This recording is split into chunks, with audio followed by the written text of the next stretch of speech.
Hey everybody, Dr. T here. Today we are going to answer some typical questions about domestic violence.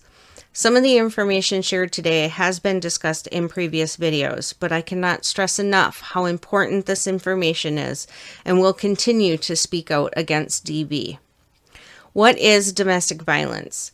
Domestic violence is a pattern of coercive, controlling behavior that can include physical abuse, emotional or psychological abuse, sexual abuse, or financial abuse, plus others. Some abusers are able to exert complete control over a victim's every action without ever using violence or only using subtle threats of violence. All types of abuse are devastating to victims. Domestic violence is a pervasive, life-threatening crime that affects millions of individuals across the United States. High-profile cases of domestic violence will attract headlines, but thousands of people experience domestic abuse every day, and they come from all walks of life. Abusive partners make it very difficult for victims to escape relationships. Sadly, many survivors suffer from abuse for decades. It is important for survivors to know that the abuse is not their fault and that they are not alone. Help is available to those who are experiencing DV. So what resources are available to victims? Survivors have many options, from obtaining a protection order, staying in a shelter, exploring options through support groups, or making an anonymous call to a local domestic violence shelter or national hotline. There is hope for victims, and they are not alone. There are hundreds of local shelters across the United States that provide safety, counseling, legal help, and other resources for victims and their children. Information and support are available for victims of abuse and their friends and family, such as the national hotline number that I share at the end of each one of my videos. Why do victims sometimes return to or stay with abusers? The question is not, why doesn't the victim just leave? The better question is, why does the abuser choose to abuse? The deck is stacked against victims as they navigate safety. Abusive partners work very hard to keep victims trapped in the relationship. They may try to isolate the victim from friends and family, thereby reducing the people and places where the survivor can go for support. Through various tactics of financial abuse, abusive partners create financial barriers to safety. There is a real fear of death or more abuse if they leave, as abusers may perceive this act of independence as a threat to the power and control they've worked to gain, and they may choose to escalate the violence in response. Through gaslighting, abusive partners cause victims to feel like they are responsible for the abuse. Gaslighting is a form of emotional abuse that abusers use to confuse and shift blame into the victim. This often causes the victim to doubt their sanity and feel like they are responsible for the abuse and therefore able to stop it. Abuse takes an emotional and physical toll over time, which can translate to additional health issues that make leaving more difficult. Survivors often report that they want the abuse to end, but not the relationship. A survivor may stay with or return to an abusive partner because they believe the abuser's promises to change.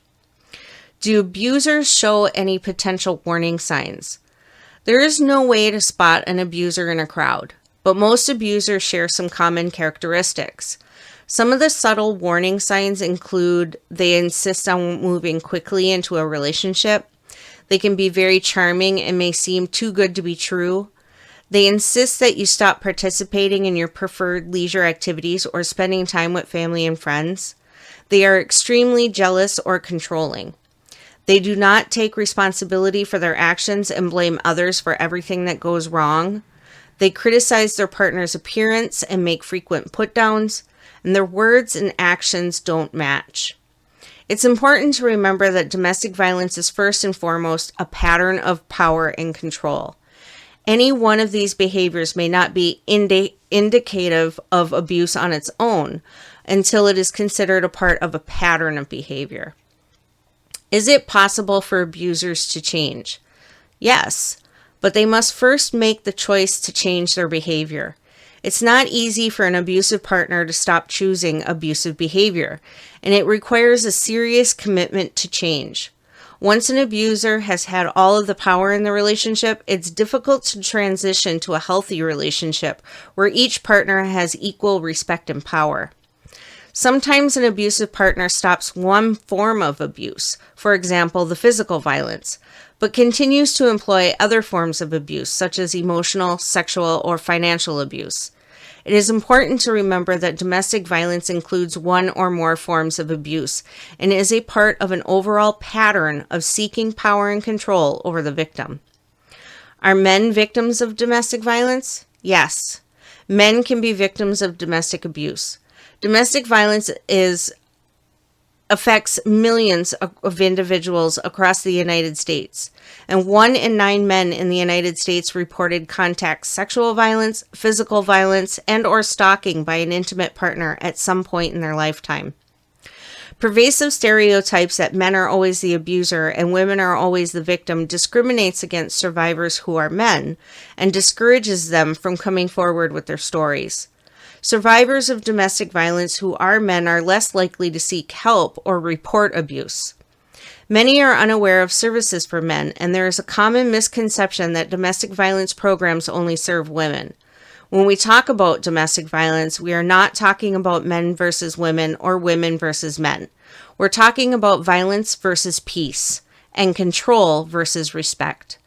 Domestic violence affects us all, and all of us must be part of the solution.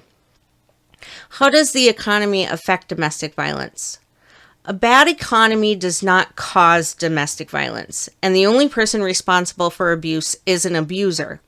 But economic stressors can worsen certain aspects of domestic violence. The severity and frequency of abuse can increase when factors associated with a bad economy are present. Job loss, housing foreclosures, debt, and other factors contribute to higher stress levels at home, which can lead some people to choose to channel their frustration into violent, controlling behavior against partners or other family members. As abuse gets worse, a weak economy also limits options for survivors to seek safety or escape. Additionally, domestic violence shelters and programs may experiencing funding cuts right when they need more staff and funding to keep up with the demand of their services. Victims may also have a more difficult time finding a job to become financially independent of abusers. So what can you do to help? Everyone can speak out against domestic violence. Every person can take individual action to create a supportive community for survivors. Get involved in your community. Members of the public can donate to local, statewide, territorial, or national anti-domestic violence programs or victim assistance programs. You can call on your public officials to support life-saving domestic violence services and hold perpetrators accountable. Contact your local shelter today and find out what needs they have and how you are able to help.